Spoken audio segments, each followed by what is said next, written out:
Leon Walras levou a coisa mais a sério em termos de equilíbrio e desenvolveu modelos de equilíbrio geral com equações simultâneas tentando descrever vários mercados.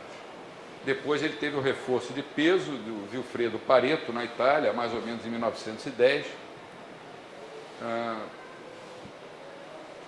E hoje essas escolas de equilíbrio parece que renasceram a partir dos anos 70 com a chamada revolução das expectativas racionais. O que os austríacos têm a dizer sobre isso? De uma forma muito simples, está tudo errado. Mas essa de equilíbrio geral, acho que precisou muito do Debré, né? Porque ele conseguiu fechar mesmo. Também mais tarde, claro. Antes dele era tudo um negócio que não batia, né? A partir do Debré, e do Kenneth Arrow, os dois, isso foi por volta de quê? 1960, né? Por aí. Depois veio o Lucas, Sargent, pessoal de expectativas racionais, e saiu por essa linha. O que os austríacos têm a dizer sobre isso? Olha, isso não serve para nada, a não ser para impressionar os seus familiares, como disse o André aqui. Você vai numa festa num sábado, leva embaixo do braço um modelo de equilíbrio geral, pronto, você mostra a sabedoria, dada a quantidade de letras gregas e de equações que aquilo ali embute.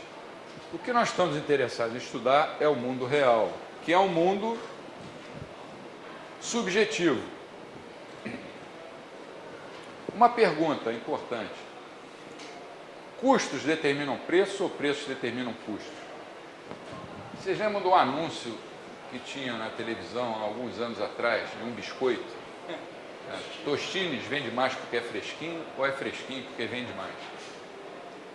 Lembra desse? Isso deve ter uns... Tem mais de 10 anos.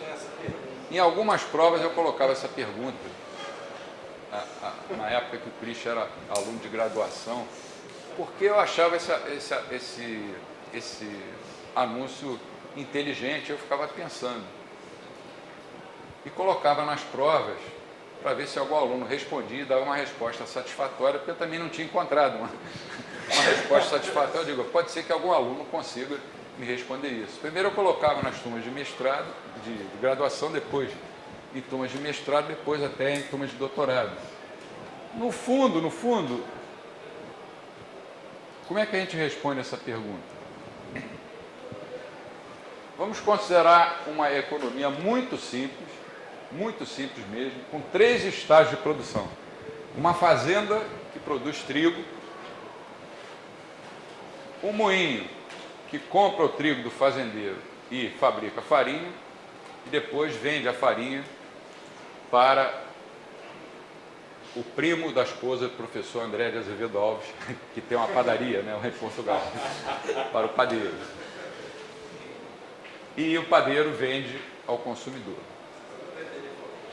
Então, nós temos ali, de uma maneira muito simples, uma fazenda, depois o moinho, depois o padeiro e o consumidor comprando trigo. Como é que eu posso ler esse desenho? Primeiro, eu posso ler da esquerda para a direita e de baixo para cima. Segundo, eu posso ler da direita para a esquerda e de cima para baixo. Se eu leio da esquerda para a direita, eu vou estar percorrendo o caminho da produção, o caminho da oferta. O pão começa a ser produzido lá do lado esquerdo, quando o sujeito bota a semente de trigo na terra. Com o tempo, ele vai se transformando, vira trigo, depois o trigo vai se transformar em farinha, a farinha vai se transformar em pães. Então esse é o caminho da oferta. Por que as alturas daqueles retângulos vão aumentando? Porque em cada etapa dessa estrutura de produção, ou como se diz modernamente, cadeia produtiva, não gosto dessa expressão, mas todo mundo usa. Eu prefiro, como austríaco, falar estrutura de produção. Em cada etapa, você vai adicionando valor. É claro que a farinha tem que ter um valor mais alto do que o trigo, senão não compensaria o moleiro, né, o dono do moinho, comprar o trigo para fazer farinha. Ele ia ter prejuízo. E o padeiro também tem que ter o seu lucro, então ele tem que comprar. Aqui, é claro, eu estou supondo que para fazer pão fosse necessário só farinha. porque no mundo real é mais complicado. E você chama isso de valor adicionado. O valor adicionado vai crescendo em cada etapa da cadeia produtiva. Se eu leio da direita para a esquerda, eu vou estar percorrendo o caminho da demanda. O consumidor paga ao padeiro pelo pão. O padeiro paga ao seu fornecedor pela farinha. E o moleiro paga ao produtor de trigo pelo trigo. Aí eu vou estar percorrendo o caminho de quê? Da demanda. O caminho da demanda. Esse exemplo simples é muito útil para ilustrar o que eu vou dizer em seguida. O Menger chamava de bem de primeira ordem ao bem final. No caso do meu exemplo simples aí, o bem final, o bem de primeira ordem é o pão. Um bem de segunda ordem, na nomenclatura do Menger, é um bem que é utilizado para produzir um bem de primeira ordem. Então, no meu exemplo, é a farinha. Um bem de terceira ordem é um bem que é usado para fazer o de segunda ordem. Agora, essa classificação não é assim tão exata. O pão pode ser um bem de primeira ordem, mas também pode não ser. Eu posso usar o pão para comer. Aí ele é um bem de primeira ordem. Mas eu posso usar o pão para fabricar, por exemplo, um bolinho italiano chamado porpetta, que leva pão.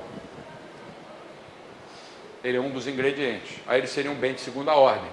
E o bem de primeira ordem seria a porpetta, que é uma almôndega muito melhor, né? Diga-se de passagem. Então isso vale para todos os produtos.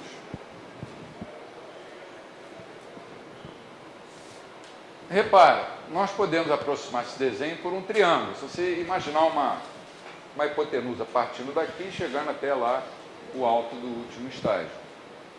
E olha o fator tempo. O fator tempo aparece aí? Aparentemente não, mas ele está implícito aí. O tempo começa a ser contado aqui, ó, no início da produção. O tempo de produção de um bem ou serviço. Isso a gente vai ver melhor na teoria do capital. O pão, na verdade, começa a ser produzido aqui, quando alguém planta lá a semente de trigo. E vai se desenvolvendo. No meio do caminho tem alguma coisa que ainda não é pão, mas já não é mais trigo, que já tem um certo valor. E que no mundo real também não serve só para fazer pão. Farinhas tem outras 1001 utilidades, como o bombril. Então eu tenho sentido da produção e eu tenho sentido da demanda. E como eu falei, as alturas dos retângulos aumentam porque o valor adicionado tende a crescer, normalmente. Para os austríacos, imagina a seguinte situação. É uma crítica direta à teoria do valor e às teorias que dizem que os preços são determinados pelos custos de produção, que é a teoria que prevalece. Se você lê os jornais, vê as entrevistas de muitos economistas, eles olham para os custos e dizem, os preços subiram porque os custos aumentaram. Isso é uma parte da história, mas não é a história. Imagina, vamos fazer uma construção imaginária misesiana. Imagina que alguém fosse para a televisão, num programa de muita audiência, domingo de noite, um certo doutor que entende de tudo, de todos os assuntos, desde a astrofísica, passando pela medicina, microbiologia, e declarasse assim: pão faz mal à saúde, não comam mais pão. E todo mundo acreditasse nele. Qual seria o valor do pão? Seria zero, tá certo? Se ninguém mais comesse pão, se todos decidissem, não vamos consumir mais pão, porque pão faz mal, pão engorda, sei lá. O valor do pão seria zero. Supondo que farinha só servisse para produzir pão, qual seria o valor da farinha? Bom, se ninguém compra mais pães, se a farinha só é usada para produzir pães, então o valor da farinha também vai ser zero. E qual seria o valor do trigo? Supondo que o trigo também só servisse para fazer farinha, também seria zero. Então, O preço é determinado pela demanda. Juan de Mariana, lá em Salamanca, já escrevia isso. Há séculos, 200, 300 anos antes das pessoas descobrirem isso. O valor é gerado pela utilidade marginal e, portanto, são os preços que determinam os custos. Se não existe demanda, não importa que o custo de produção seja altíssimo. Se não existe demanda, o preço daquele bem vai ser zero, porque ele não tem valor.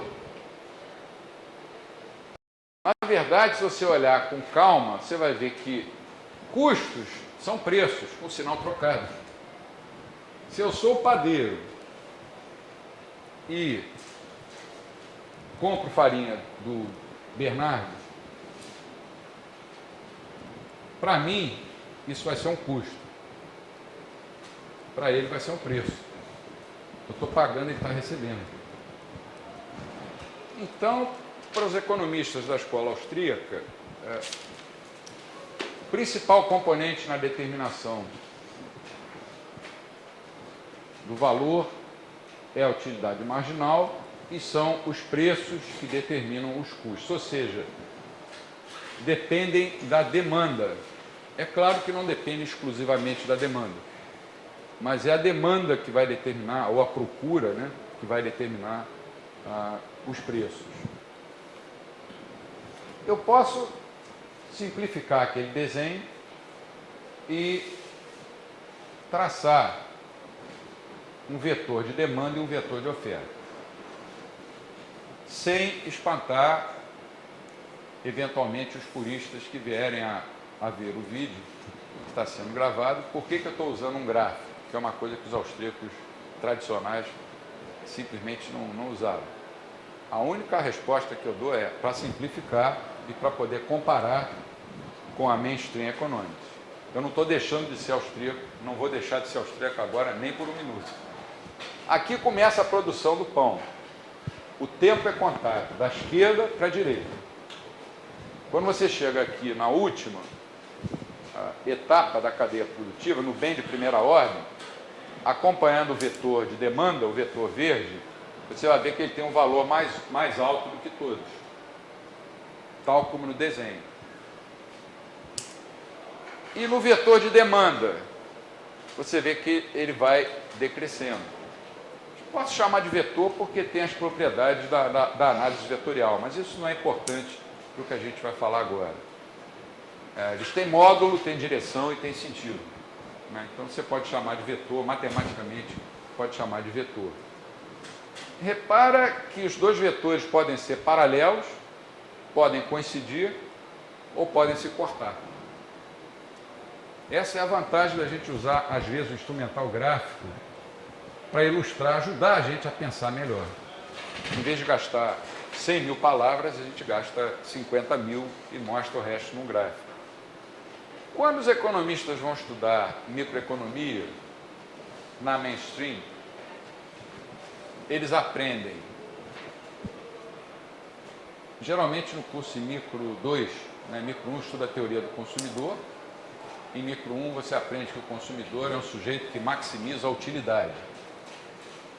Então é como se nós fôssemos ao supermercado com uma tabelinha de utilidades marginais e o equilíbrio se dá, quem estudou economia sabe disso, quando o consumidor equilibra a utilidade marginal do bem A dividida pelo preço do bem A é igual à utilidade marginal do bem B dividida pelo preço do bem B igual à utilidade marginal do bem M dividido pelo preço do bem M.